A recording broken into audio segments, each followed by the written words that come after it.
তোদের কোনো চিন্তা নেই, যতদিন না জল নামে তোরা সবাই আমাদের কাছে থাকবি। কি বলো গিন্নি? তুমি ঠিক বলেছ গো, আমাদের বুড়ো বুড়ির সংসার, তোরা থাকলে তো আমাদের ভালো রে।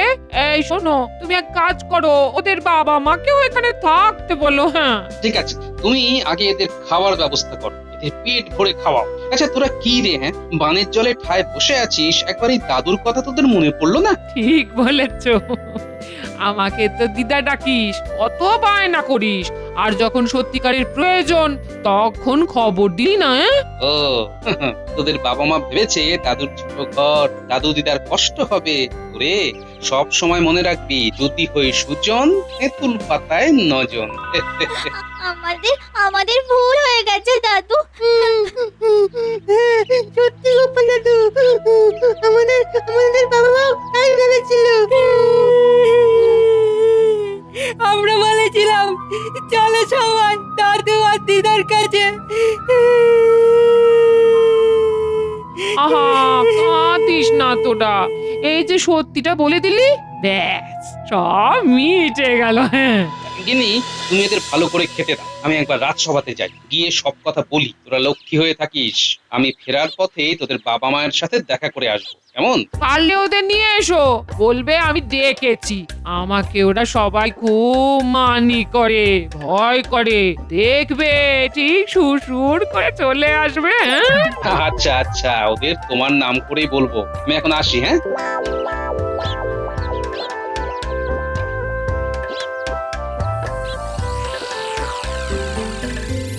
এ কি, এখনো গোপাল আসেনি? এখন বিশেষ অধিবেশন চলছে, এই সময় প্রতিটা মুহূর্ত কত জরুরি। মহারাজ, আপনি কার ওপর নির্ভর করছেন? গোপালের ওপর? মন্ত্রী, এবার তুমি একটু থামো। তোমার এই গোপালের প্রতি বিরাগ এখন আমার বিচার্য বিষয় নয়। ওই তো গোপাল আসছে। ও গোপাল, তোমার কেন এত দেরি? তুমি এসো না তাড়াতাড়ি। প্রণাম মহারাজ। এ কি, আজ তোমার এত দেরি হলো কেন? কি আর বলবো মহারাজ, সকালে আমার নাতি নাতনি গুলো আমার বাড়ি এসে হাজির। আমি থাকতে তোমার বাড়ি কেন? আমি রাজা, আমার কাছে আসবে, আমি ওদের প্রতিপালক। সেটাই তো গোপাল ভুলে গেছে। গোপাল মনে করেছে যে গোপাল রাজা। ক্ষমা করবেন মন্ত্রী মশাই, আমার নিজেকে রাজা ভাববার মতো কোনো মানসিকতা নেই। মন্ত্রী, নিজেদের মধ্যে বিবাদ এবার বন্ধ রাখো। এই বিষয়টা আমি বরং পরে দেখব। এখন প্রজাদের মনে এই বিশ্বাস আনতে হবে যে কেউ না থাকলেও রাজা ওদের সাথে আছে। এটাই তো সঠিক কথা মহারাজ, রাজাই তো ভগবান। বাহ বাহ বাহ, খুব ভালো বলেছ তো। আমি তোমার এই কথায় খুব খুশি হয়েছি। আমাদের রাজা আমাদের কাছে ভগবান, এটা সবাইকে বোঝাতে হবে। সাধু সাধু। এ কি গোপাল, মন্ত্রীর কথায় কোনো উত্তর দিলে না তো? তুমি কি মন্ত্রীর কথার সঙ্গে একমত নও? না মহারাজ, আমার কাছে রাজা প্রজাদের প্রতিনিধি, রাজা ভগবান নন। আর প্রজাদের প্রতিনিধি হওয়াটা খুবই গৌরবের বলে আমি মনে করি। গোপাল, তুমি কি বলছো তুমি বুঝতে পারছো তো? মন্ত্রী, তুমি ঘোষণা করে দাও, মহারাজ প্রজাদের স্বার্থে তার কোষাগার উন্মুক্ত করে দিয়েছেন। এটাকে আত্মপ্রচার বলে মহারাজ। বন্যা কবলিত প্রজাদের পাশে দাঁড়ানো রাজার কর্তব্য, এটা প্রচারের সময় নয় মহারাজ। তোমার স্পর্ধা দেখে আমি অবাক হয়ে যাচ্ছি। তোমাকে আমি একটু বেশি গুরুত্ব দিই বলে তুমি কিন্তু মাথা কিনে নিতে পারো না। আমি তো সত্যি কথা বলতে ভয় পাই না মহারাজ, একদিন আপনি আপনার ভুল বুঝতে পারবেন। গোপাল, অনেক হয়েছে, এবার থামো, নইলে রাজসভা থেকে তোমাকে বহিষ্কার করতে বাধ্য হব। অন্যায়কে আমি সহ্য করি না মহারাজ, আপনাকে কষ্ট করে বার করতে হবে না। আমি স্বেচ্ছায় এই রাজসভা ত্যাগ করলাম। বাহ বাহ বাহ বাহ, এ তো মেঘ না চাইতেই জল, বাইরেও জল, রাজসভার ভিতরেও জল।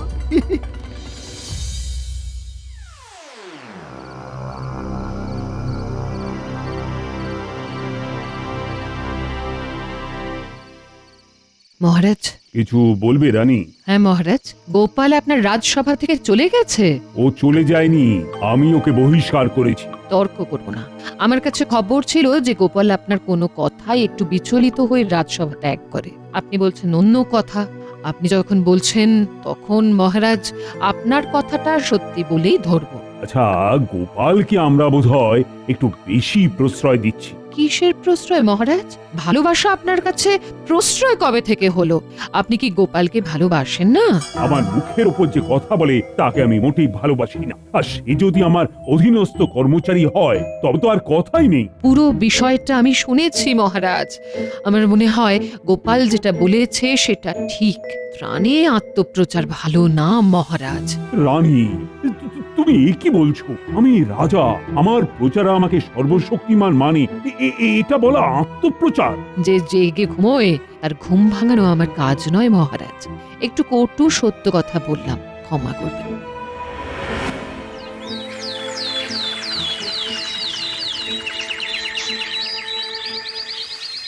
কি গো, নাতি নাতনিরা সবাই ঘুমোচ্ছে নাকি? এটা তুমি কি করলে? মহারাজের সাথে কেউ ঝগড়া করে? এ যেন জলে বাস করে কুমিরের সাথে বিবাদ করা। দেখো, কত আমি করার কি আছে? হ্যাঁ, আমি যা বলেছি তা সঠিক বলেছি। শোনো, আমি আজ থেকে বাড়ি ফিরবো না। আমি সবার সাথে সীমান্তে পথের ধুলো কাদায় বসে থাকবো, রাজ্যে ঢুকবো না। তুমি কি করছো, কি বলছো, কি বুঝতে পারছি না। ঘর থাকতে তুমি বাইরে থাকবে? হ্যাঁ, মহারাজকে ঠিক পথে আনতে এটা ছাড়া আমার আর কিচ্ছু করার নেই গিন্নি। শোনো, মহারাজ লোক পাঠিয়ে আমার খবর জানতে চাইবেন। তুমি মহারাজকে সব কথা খুলে বলবে কেন আমি বাইরে আছি, ঠিক আছে? একে আমায় কঠিন সমস্যায় ফেললে তুমি। শোনো গিন্নি, মহারাজকে আমার কাছে আসতে হবেই, আর মহারাজ এলেই মজা শুরু হবে গিন্নি। আমি এখন এলাম।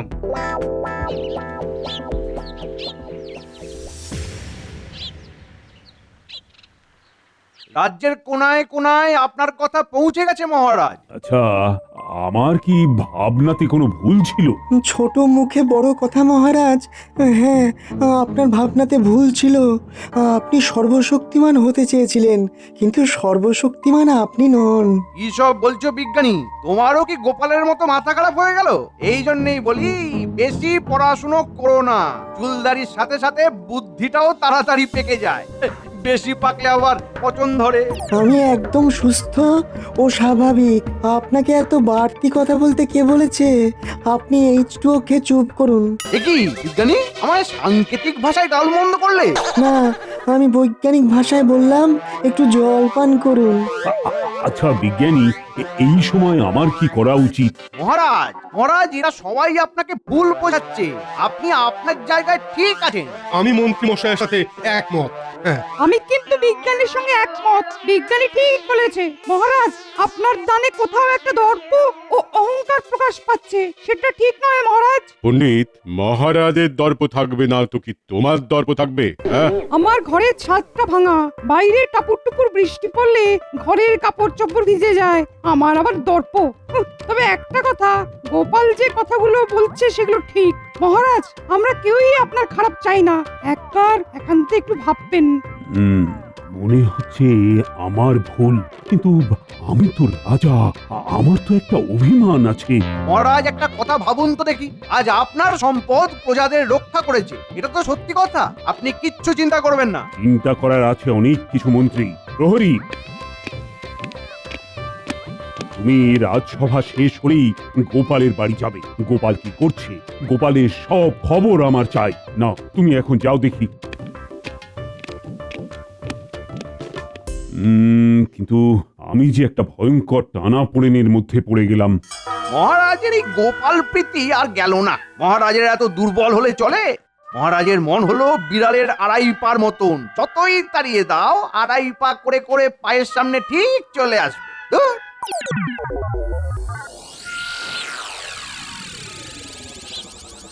মহারাজ গোপাল দাদার খবর জানতে চাইছেন। খবর জেনে আর কি হবে? উনি কি আর ঘরে আছেন? সে কি, গোপাল দাদা কোথায় গেছে? ওই যেখানে আমাদের বাবা মা আর সব লোকেরা বসে আছে সেখানে, ওই খোলা মাঠে জল কাদার মধ্যে। আমাদের রাজ্যের সীমান্তে সবার সাথে আমাদের গোপাল দাদু আছে। গোপাল দাদুরা খুব কষ্টে আছে। আমাদের বাবা মায়েরা খুব কষ্টে আছে। তুমি গিয়ে মহারাজকে সব বলে দিও প্রহরী কাকা। আমাদের গোপাল দাদু আর ওখানে যারা রয়েছে তাদের সবার জন্য খুব কষ্ট হচ্ছে। আমি মহারাজকে গিয়ে সব জানাবো। আমি এখন আসি।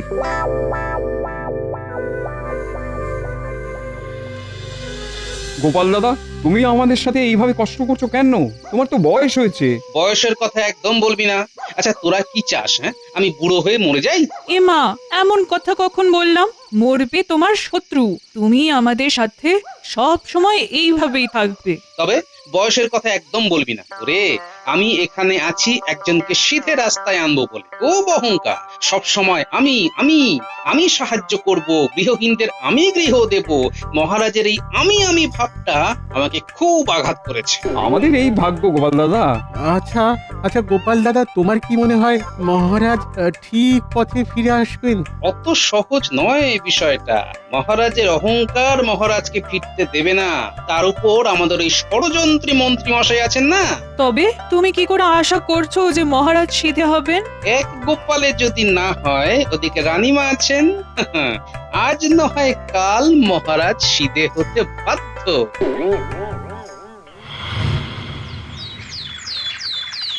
মন্ত্রী, তুমি একবার সীমান্তে গিয়ে গোপালের সাথে দেখা করো। এই আমাকেই আবার আমার ওই পথের কাটার সাথে কথা বলতে হবে। ওহ, ভালো লাগে না। কি হলো মন্ত্রী, মুখে কথা নেই যে? এতক্ষণ তো একেবারে খই ফুটছিল। মহারাজ, আপনি যা আজ্ঞা দেবেন সেটা মানতে আমি বাধ্য। তবু একটু ভেবে দেখুন, আপনার সম্মানটা তো ধুলোতে মিশে যাচ্ছে মহারাজ। ঠিক আছে, আমি সবার মতামত নিচ্ছি। এই যে পণ্ডিত, তুমি কি বলো, মন্ত্রী মশাই যাওয়ার প্রয়োজন আছে? মহারাজ, আমার মনে হয় যাওয়া উচিত। তুমি তো বলবেই, তোমার তো আত্মসম্মান বোধটাই নেই। মন্ত্রী, তর্ক বিতর্কে কি লাভ? আমি তো সবারই মতামত নেব। নাও এবার বলো তো সভাকবি। কি আর বলি মহারাজ, সত্যি বলি, ছাড়ির লাজ যাওয়া উচিত বলেই মনে হয়। এতে আমাদের হবে জয়। এরা হলো সব সানাইয়ের সভাকবি, পণ্ডিত, বিজ্ঞানী। উফ, বাহ, কবে যে এই জঞ্জালগুলো সরবে। আমার মত যদি জানতে চান তাহলে আমি এটাই বলবো যে মহারাজ, আপনার পক্ষ থেকে যাওয়া উচিত। মহারাজের পক্ষ থেকে কারোর যাবার প্রয়োজন আছে বলে আমার মনে হয় না। মহারাজ তার দায়িত্ব পালন করেছেন।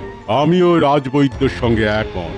আমার মতে মন্ত্রী, তুমি একবার রাজ প্রতিনিধি হয়ে ওদের সাথে দেখা করো। ওরা কেন আমার দেওয়া ত্রাণ সামগ্রী নিচ্ছে না? ওরা কেন বুঝছে না যে আমি ছাড়া ওদের আর কেউ নেই?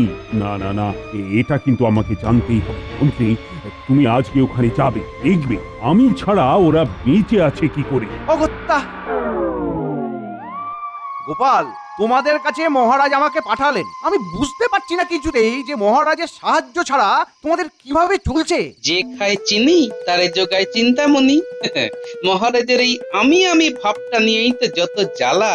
মহারাজের আমি আমি ভাব, এই আমি মহারাজ করবেন না তো কে করবে? তুমি গোপাল, তুমি করবে? আমার তো কিছু বলার নেই মন্ত্রী মশাই। আমরা তো আপনাকে চাইনি, আমরা মহারাজকে চেয়েছি। আমি মহারাজের তরফ থেকেই তো এসেছি। আমরা তো মধ্যবর্তী কাউকে চাইছি না, আমরা সরাসরি মহারাজের সাথে কথা বলতে চাইছি। আমরা সবাই আমাদের এই দুর্দশাতে লড়াই করে বেঁচে আছি, আমরা কারো দয়াতে বেঁচে নেই। এটাই মহারাজকে আমরা বলতে চেয়েছি। আপনি কি এই কথাই বলবেন? গোপাল একটা কথাই বলেছে, লড়াই করে বাঁচতে হয়। ঠিক আছে, আমি এই কথাই মহারাজকে গিয়ে বলবো।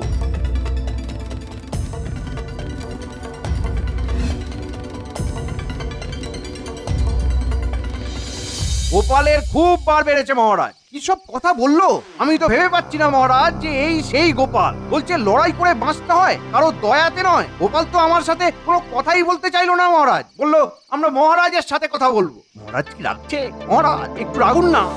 আরে মুখ দেখে তো কিছু বুঝতেই পারছি না। সবই তো শুনলাম। মন্ত্রী, তুমি তোমার ঘরে যাও, আমাকে বরং একটু ভাবতে দাও। কিছু বুঝতে পারছি না, মুখ দেখে তো কিছুই বুঝতে পারছি না। ঠাকুর ঠাকুর, মহারাজকে একটু রাগিয়ে দাও ঠাকুর। আসছি মহারাজ।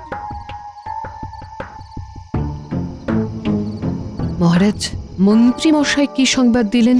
আরে ওরা সবাই আমার সাথে কথা বলতে চাইছে। আপনার ওদের কাছে যাওয়াই উচিত মহারাজ, নইলে অন্য রাজ্যে একটা খুব খারাপ বার্তা যাবে। আপনি বুঝতে পারছেন না, ওদের সাথে গোপাল আছে, গোপালের বুদ্ধি আছে, আর সবচেয়ে বড় কথা গোপালের সততা আছে মহারাজ। ঠিক আছে, আমি আজ এক্ষুনি গোপালের কাছে যাব। একা যাবেন না, সব সভাসদদের নিয়ে চলুন। পারলে গোপালকে ফিরিয়ে আনুন মহারাজ।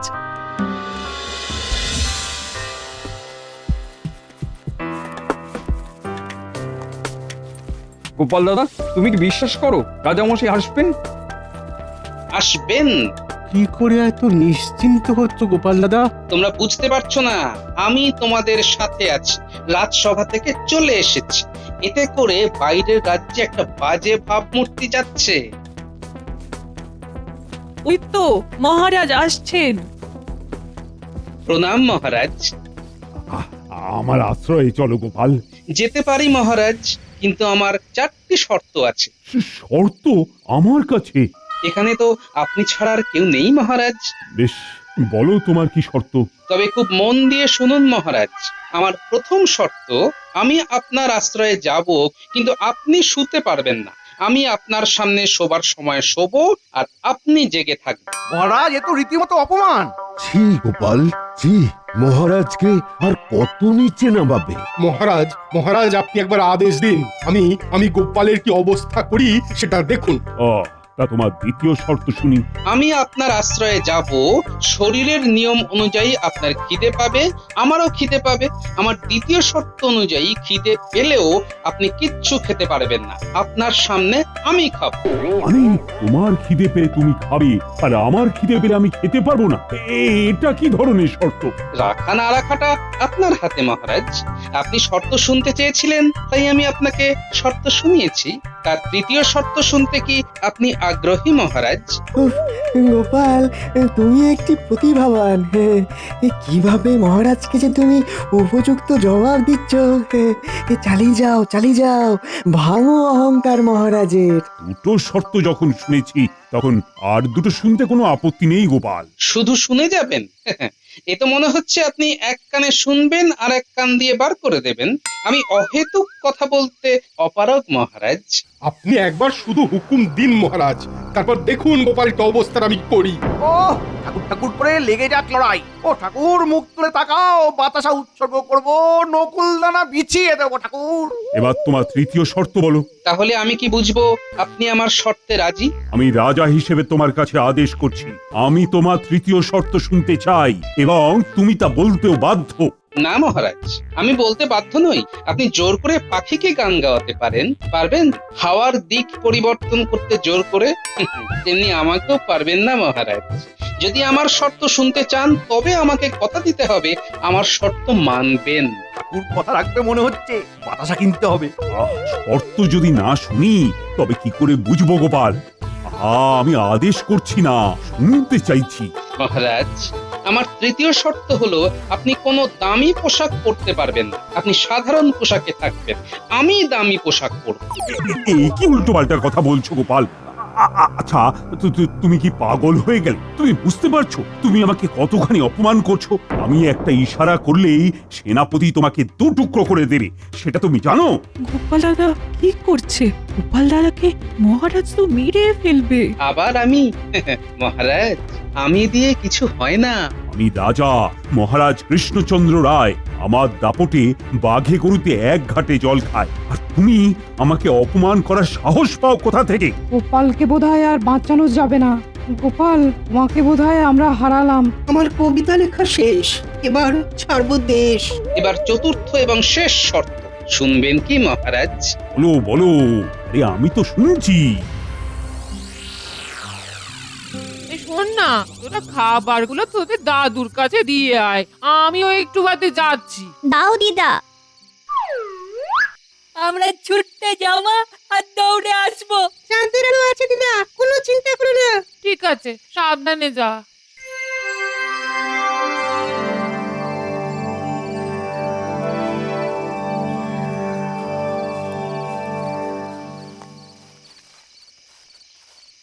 মহারাজ, আমার শেষ শর্ত হলো, আমি যেখানে যেখানে যাব মহারাজ, আপনাকেও সেখানে সেখানে যেতে হবে। আমার সব শর্ত আপনার কাছে রাখলাম, এবার আপনি কি করবেন সেটা আপনার উপর ছাড়লাম। তুমি আমাকে অপমান করার সাহস পেলে কোথা থেকে? এগুলো তোমার শর্ত? এই প্রতিটা শর্তের মধ্যে দিয়ে তুমি আমাকে চূড়ান্ত অপমান করে গেছো। মহারাজ, আজ কৃষ্ণনগরের প্রতিটা মানুষ কিন্তু আপনার উপর ভীষণ হতাশ। তুমি কি হাত গুনতে জানো গোপাল? মহারাজ, আপনার মন্ত্রী পুরো বিষয়টা সব জানে। মন্ত্রীমশাইয়ের শুধু একটাই চিন্তা, আমাকে কি করে ভাগানো যায়। ঠিক আছে, আমি তাতে কিছু মনে করিনি, কিন্তু মহারাজ, আমার কাছে আমার রাজ্য কৃষ্ণনগরের সুনাম অনেক বেশি দরকার, তারপর আপনার। আমার সুনাম যদি তোমার এত বেশি চিন্তার হতো তাহলে তুমি আমার কাছে এই শর্তগুলো রাখতে না। মহারাজ, এবার আপনাকে শর্তগুলো একটু ব্যাখ্যা করি। আমি এই খোলা আকাশের নিচে শুয়ে ঘুমোই এবং নিশ্চিন্তে ঘুমোই। যার আশ্রয়ে আমি আর আমার সাথীরা আছি তিনি কিন্তু ঘুমোন না। মানে তুমি কার আশ্রয়ে আছো? সর্বশক্তিমান, যার নির্দেশে রাত দিন হয়, তারই আশ্রয়ে আছি। তিনি নিজে ঘুমোন না, কিন্তু আমি ঘুমোই। তিনি নিজে কিছু খান না, কিন্তু আমি খাই।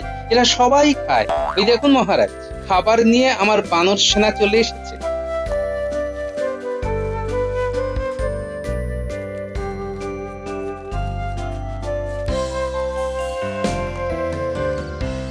বাহ গোপাল, কি সুন্দর করে তুমি বুঝিয়ে দিলে।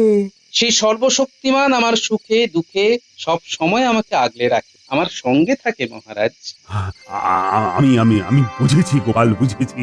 মহারাজ, আমি যার আশ্রয়ে থাকি সেই সর্বশক্তিমান তার আশ্রয়ে আপনিও আছেন। যার আশ্রয়ে আপনি আছেন, নবাব বাহাদুর আছে, তার আশ্রয় ছেড়ে আমি আর কোথাও যাব না মহারাজ। সাধু সাধু গোপাল, ধন্য তোমার বুদ্ধি।